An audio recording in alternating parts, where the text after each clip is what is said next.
What we got here? Got a little sightseeing adventure. My first off-road! Oh my God! Oh my God! Oh, that was scary. It was my first off-road right there. It's okay. It's okay. I'm okay. I'm okay. Yeah.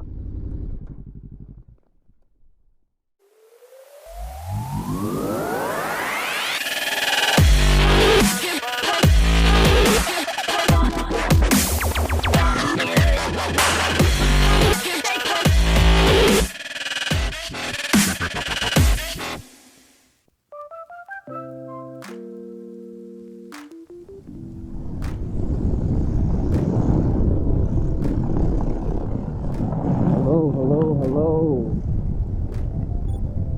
Welcome to those to the 5 people that ever seen my videos. Well, if you do follow my channel, you will notice the dash is different. And my riding partners are the same, but the dash is different. I went out with the blessing of my beautiful wife. I went out and got a different motorcycle. Didn't get rid of the R1. Heck no. That is, I'll never get rid of that baby. But my brother, who's up in front of me on the left, he actually, if you watch the track video a couple of videos back, he's on his 1290. He does rides like this. These long adventures to unique places here in Northern California, and that's a rough ask for an R1. You know, we're riding with Jesse right now, and he's more adventurous than I am with regards to wanting to go on long rides. He's on an R3. And my R1 is basically set up with race suspension and all that stuff. So, I mean, this road right here is beautiful, but some other roads that we rode on earlier were super bumpy, being absorbed by this bike that I'm riding right now. So, let me tell you how I came to this bike. I cannot stand the look of adventure bikes. I think they're freaking ugly.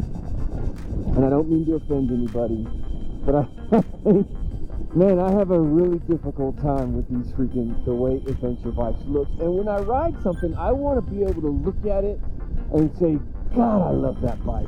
I love the way it looks. I love the way it sounds. And you can't do that with an adventure bike. I'm sorry, you just can't do it. So anyway, I've not been wanting to get one, but I do want to spend time with my brother. And one of the things that he does is go on these rides. And I've been debating and just no, and I didn't want to get into have the discussion with my wife, because my wife is anti-motorcycle and she hates every time I go riding. And bless her heart, she has found a way to not get mad, at least outwardly. She probably gets mad every time I talk about getting on a motorcycle. God dog it. But anyway,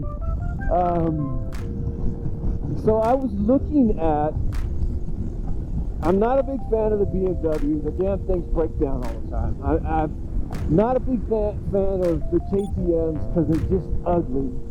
Orange is ugly, I'm sorry. Golly, I'm pissing off a whole bunch of people right now.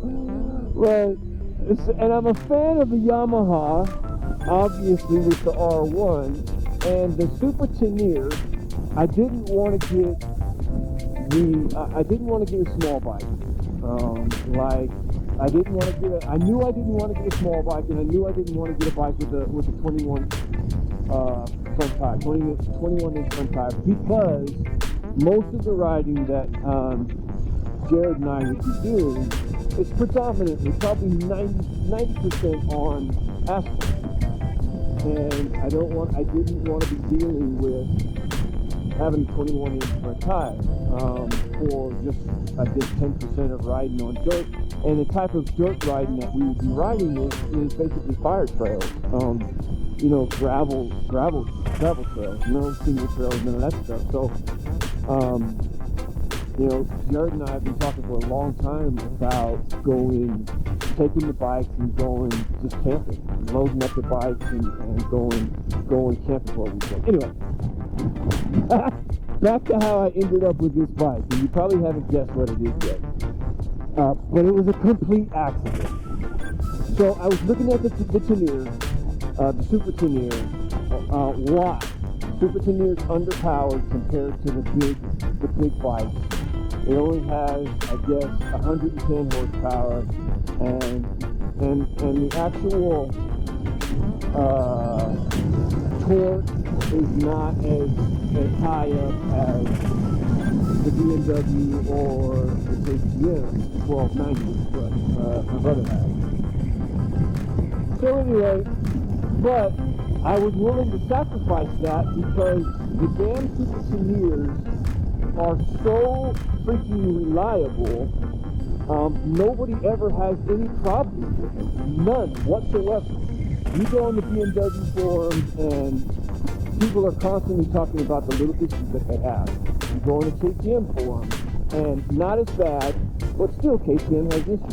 You go on the Super Tenier forum and they're talking about, yeah, I got 250,000 miles and I might have to do a valve job. I mean, I'm exaggerating, but that's basically the way it is, right? So I had basically said, you know what? If I could ever talk my wife into getting on the bike with me, the Super Tenier, not a fast bike, big comfortable bike, heavy bike though. So the Super Tenier runs somewhere around 600 pounds weight, wet. That 1290 that he's riding, somewhere around 600 pounds wet. The BMW somewhere close to that wet. When I say wet, I mean full tank. So I'm looking around, and then I happened one day to see this bike on the internet, and I'm like, ooh, wait a minute. That's a handsome looking bike. And the one that I happened to see was predominantly gray. And I think at that time, I didn't even know what it was. And so I started to look at it closer, and it was a KTM. And I'm like, it was a KTM. And it was, the one that I saw was all gray with black frame protectors and a bunch of other stuff. So we're gonna take a break here, and don't know exactly what we're doing, but I'll come back.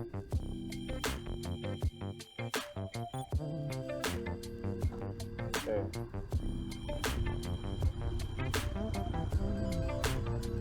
So we are done filling up, and we're getting back on the road. And now I can finish my story. Boy, I was so rudely interrupted.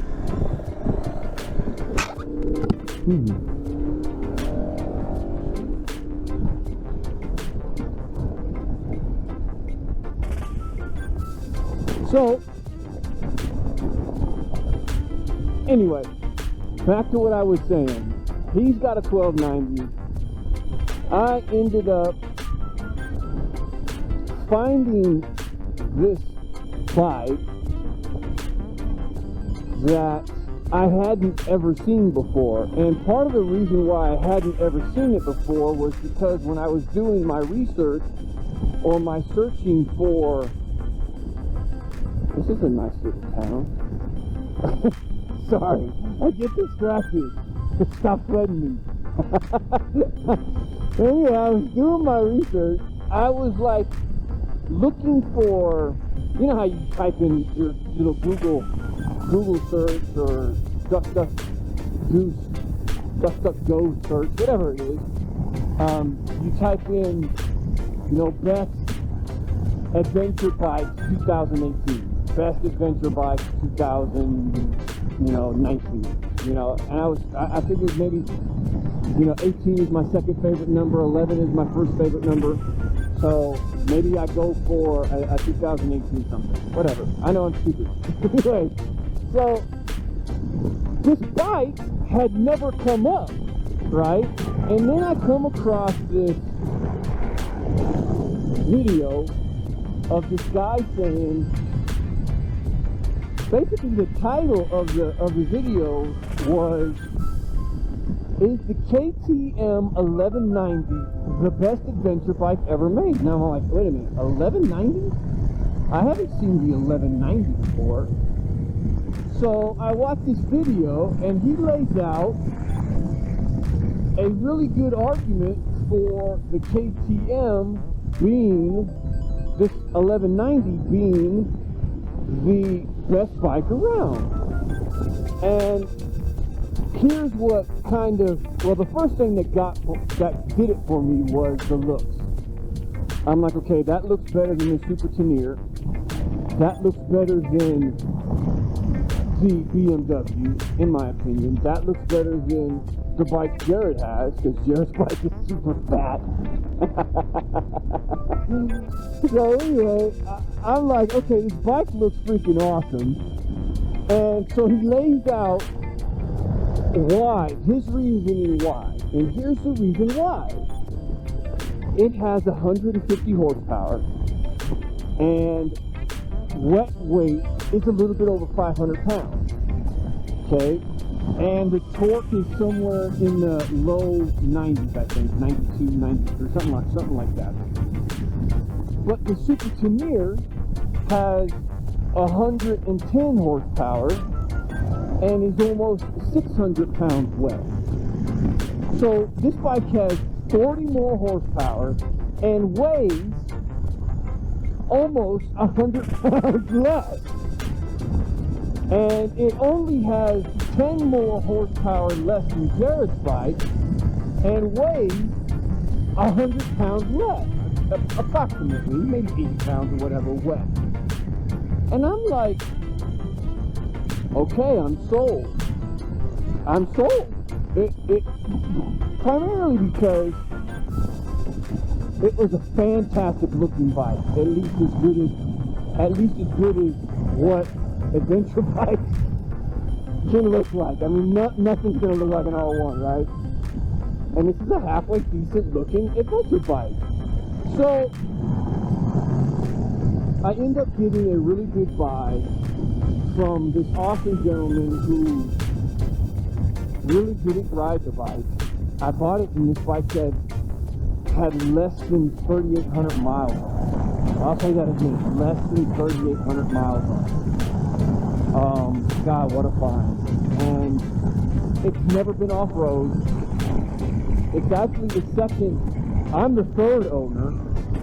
The guy, Andy, the guy that I bought the bike from, he bought it from another gentleman who bought it, I guess because he liked the look, and only put like 1,500 miles on it because he felt it was too tall.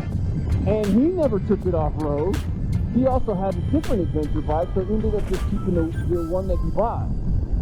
So I'm super lucky. And here's the kicker. After I buy it,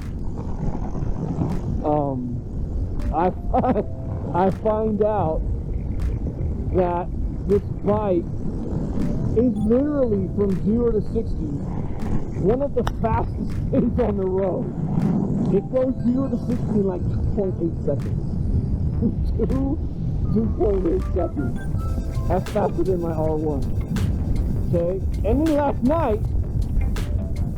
night I'm just watching YouTube, which is one of the things I love doing, and I see this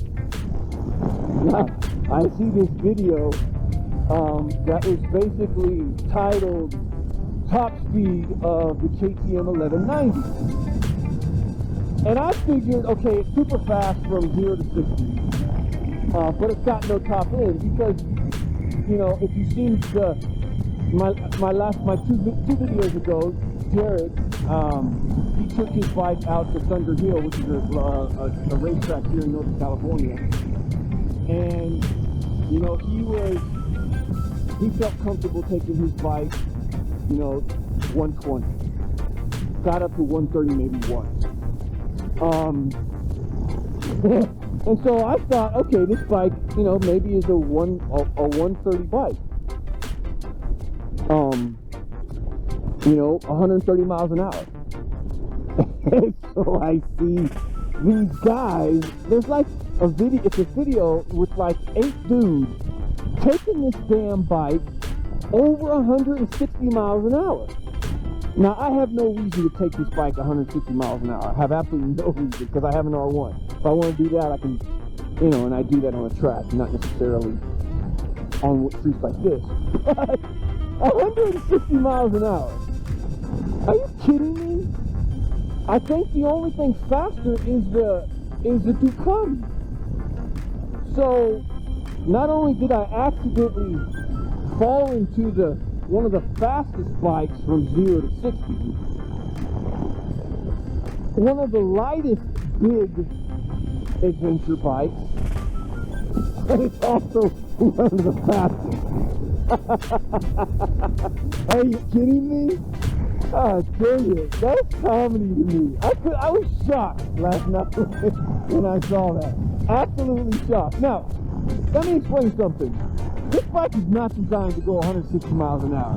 You get above freaking 6,000 RPMs, and it feels like this engine's coming apart, okay?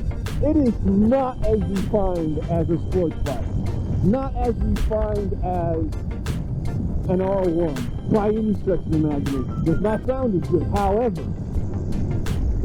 I did see a video where this guy had a full, I think it was an Aero exhaust, that it was a full titanium, or I mean, I don't know if it was steel or not, but he had put on the full exhaust, and it was basically a cat release. And that thing sounded like my brother's TLR. So I know that's what I'm going to get. Because I want people to hear me coming if I'm lane splitting, which I don't do very often, but, you know, I like a good sounding motorcycle. So not only do I have one of the quickest bikes, one of the fastest bikes, and once you get the proper exhaust on it, it won't sound like an R1. Come on. It's not going to sound like an R1, but it is going to sound good. So I'm tickled to death. I'm tickled to death. Now here's how I told my 2 brothers that I got an adventure bike. My brother knew, my younger brother knew, the guy in front of me knew that I was looking for one. And again, I had to get permission from my wife, and there was some negotiation there. But I was doing some chain maintenance because the chain was a little loose on it. So I had taken the sprocket cover off, and I took a picture of it. And unlike sports bikes, there is a big washer on the back side of the nut on the drive sprocket on this thing. And I'll include a picture in the video. And so I took a picture of that, and the sprocket is, or the washer is big, so that the nut doesn't move. And so I took a picture of that, and I sent it to my brothers, and I said, hey, just doing some maintenance on the bike, is this normal?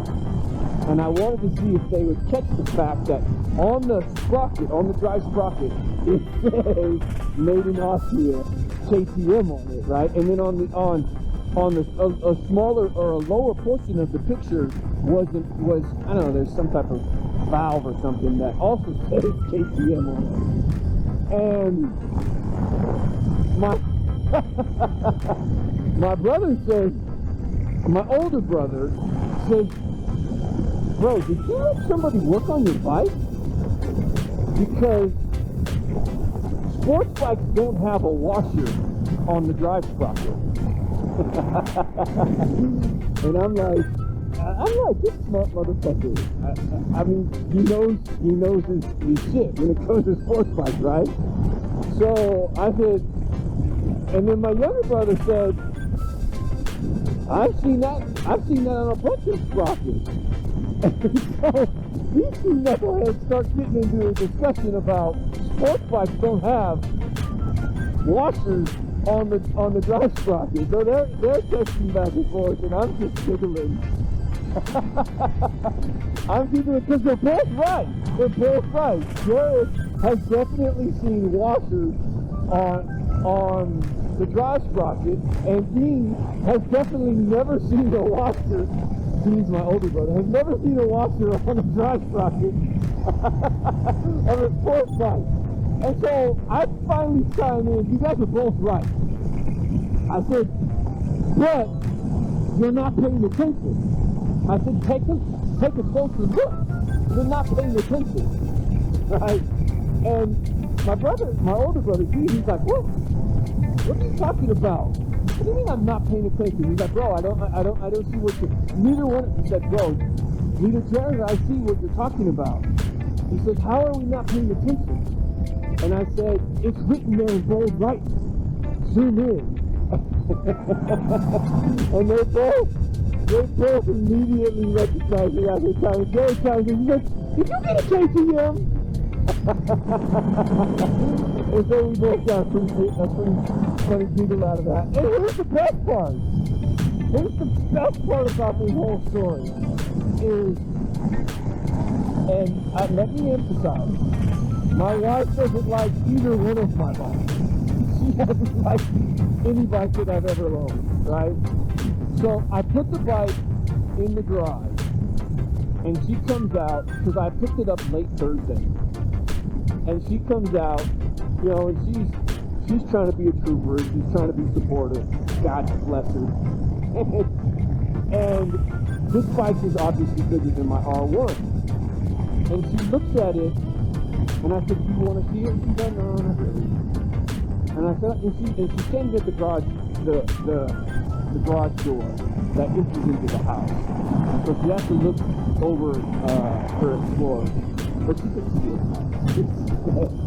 She says, because it's bigger than my R1, and she's like, it looks a lot bigger than your real bike. And then she immediately turns and goes into the house. And I started laughing my ass off. It looks a lot bigger than your real bike. Oh, God. Bless her heart. So I climbed in bed later that night, and I said, hey, babe, I'm just going to be honest with you. I think you hurt that KTM's feelings. You basically called it. You basically insulted it by calling the R1 the real bike, which it is. The R1 is the real bike. But so that's my story. This bike is going to afford me the opportunity to go on these longer rides with my younger brother. And my wife has basically said that once I get adapted to the bike, and if I pull a Dumb and Dumber for a few rides with my younger brother on the back of it, and I get comfortable riding 2-up, that she might get on the back of it, which elates me, makes me super happy. And I told my brother, well, part of the agreement was also that, so my wife wants wood floors in the house. So I told Jared, I said, Jared, if I end up getting an adventure bike, we're going to have to do a floor replacement of our tile. We get this big ass 15-inch tile in our house, and my wife wants wood floors. So I said, he's like, I'm going to have to do a floor job? And I said, yeah. I said, but it's a worthwhile cause, right? He's like, whatever. So anyway, I also told him, I said, dude, you're going to have to ride 2-up with me. And he's like, what? I got to get on the back of your bike. He said, I got to pull a Dumb and Dumber with you. I'm like, yeah, bro. Unfortunately, you got to pull a Dumb and Dumber because that's the only way my wife will even consider getting on the back of my bike. And so I've been texting her, because last night she went out with one of her friends, and I picked her up and I said, hey, I know you really, really want to go on the ride tomorrow. So this is the maiden voice. And I said, I know you really want to go on the ride tomorrow, but you know, we don't have any safety for you. I mean, we got you a really nice helmet. And I got her a $500 helmet. I said, we have a really nice helmet for you, but we don't have any protective gear. You know, in case something happens, you know, I got to do my study jacket and some protective gear and stuff like that. So, because I know you really want to go on this ride tomorrow. She's like, shut up, Sean. So then I texted her because we stopped for gas, and I texted her. I mean, look at this beautiful ride. And I texted her and I said, babe, you know, I said, we're stopping for gas. So I told her I'd text her. And she's like, be safe. And I texted her and I said, I know you really wanted to go on this ride, but you know, we agreed that you don't have any safety gear, so unfortunately you're missing out on this wonderful trip. Anyway, that's my story. I know it's long, I'm sorry it's long, but I'm pretty happy about the bike. I'll be more happy if and when I can ever convince my wife to go on. I mean, just look at this. I mean, does it get any prettier than this? I mean, we're gonna ride past some lakes and all that, and I want my wife to experience that.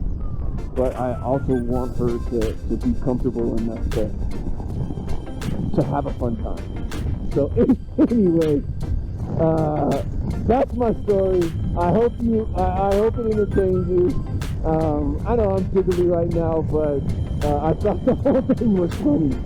How I accidentally came across probably the best adventure bike out on the market right now, and they don't even make it anymore. That's what's so comical.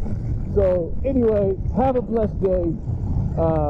If you can, subscribe, because there's going to be more KTM 1190 content. Oh, by the way, how do I know this bike was made for me? Because my favorite number is 11. Put that in the book. We'll see ya. Have a blessed day.